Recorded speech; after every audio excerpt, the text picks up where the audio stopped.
अगर अंतिम संस्कार में रोना ज्यादा हो जाए तो क्या आत्मा को सजा मिलती है दोस्तों?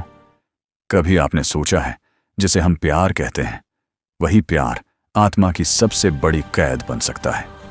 श्मशान में जलती चिता और पास खड़े लोग रो रहे हैं, लेकिन एक तीसरा भी है। वहां वो आत्मा जो अपना ही शरीर जलते हुए देख रही है। गरुड़ पुराण कहता है कि मृत्यु के बाद आत्मा तुरंत मुक्त नहीं होती, बल्कि वह अपने ही शरीर के आसपास भटकती है। वह देखती है कि उसका शरीर निर्जीव पड़ा है। वह सुनती है कि लोग रो रहे हैं। वह समझ नहीं पाती कि यह सब उसके लिए हो रहा है या उसके बिना।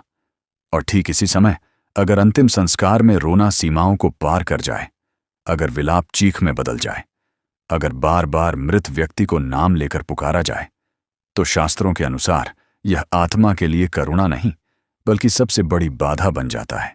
क्योंकि गरुड़ पुराण स्पष्ट कहता है कि आत्मा मृत्यु के बाद मोह के बंधन में सबसे अधिक फंसी होती है।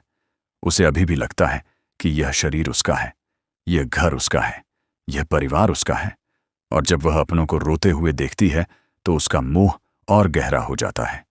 वह सोचती है कि शायद वह अभी भी जरूरी है, शायद उसे अभी जाना नहीं चाहिए। और यही विचार आत्मा को आगे की यात्रा से रोक देता है। गरुड़ पुराण में वर्णन आता है कि अत्यधिक रोना आत्मा को भ्रमित करता है, उसे मार्ग से भटका देता है। इसलिए कहा गया है कि आत्मा को पुकार पुकार कर रोना उसके लिए बंधन बन जाता है।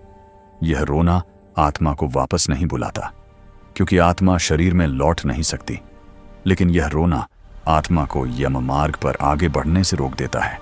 और जब आत्मा रुक जाती है तो वह न इस लोक की रहती है न उस लोक की, वह बीच में अटक जाती है।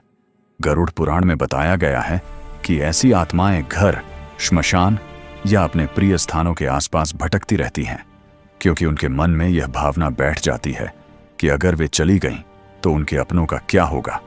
और यही भावना आत्मा की सबसे बड़ी सजा बन जाती है, क्योंकि यमदूत आत्मा को तब तक आगे नहीं ले जाते जब तक वह मोह से मुक्त न हो जाए। और जब परिवार का विलाप लगातार चलता रहता है तो आत्मा बार बार पीछे मुड़कर देखने लगती है। उसका साहस टूटता है, उसकी चेतना भारी हो जाती है। गरुड़ पुराण यह भी कहता है कि मृतक के लिए किया गया विलाप अगर सीमित न हो तो वह आत्मा के लिए पाश के समान होता है, जैसे कोई अदृश्य रस्सी जो उसे जकड़े रहती है। इसीलिए शास्त्र में स्पष्ट निर्देश दिया गया है कि अंतिम संस्कार में शांति रखी जाए, मंत्रोच्चार किया जाए, क्योंकि मंत्र आत्मा को दिशा देते हैं, जबकि रोना आत्मा को रोकता है। गरुड़ पुराण में यह भी कहा गया है कि जब आत्मा अपने परिजनों को अत्यधिक दुख में देखती है तो उसके भीतर अपराध बोध उत्पन्न होता है। वह सोचती है कि उसकी मृत्यु ने सबको तोड़ दिया, और यही अपराध बोध आत्मा को और नीचे गिराता है, उसकी यात्रा कठिन कर देता है।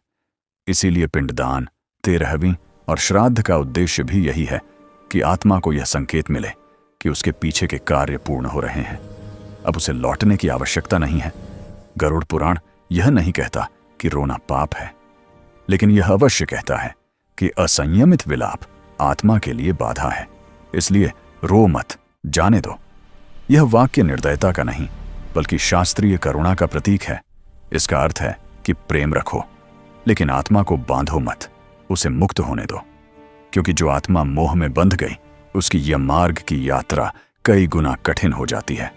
उसे भूख प्यास का अनुभव होता है, उसे भय लगता है, वह बार बार पीछे मुड़कर देखती है। और गरुड़ पुराण के अनुसार ऐसी आत्माओं को सबसे अधिक कष्ट अपने ही संबंधों के कारण होता है।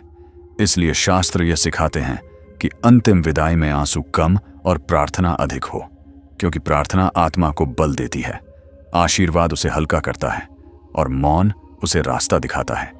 यही कारण है कि गरुड़ पुराण बार बार कहता है कि मृत्यु के समय शांति रखो, ताकि आत्मा शांति से आगे बढ़ सके, बिना डर, बिना मोह, बिना जंजीरों के।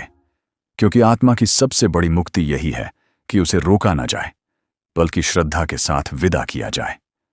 अगर यह सत्य आपके दिल तक पहुंचा तो कमेंट में सिर्फ लिखिए ओम शांति।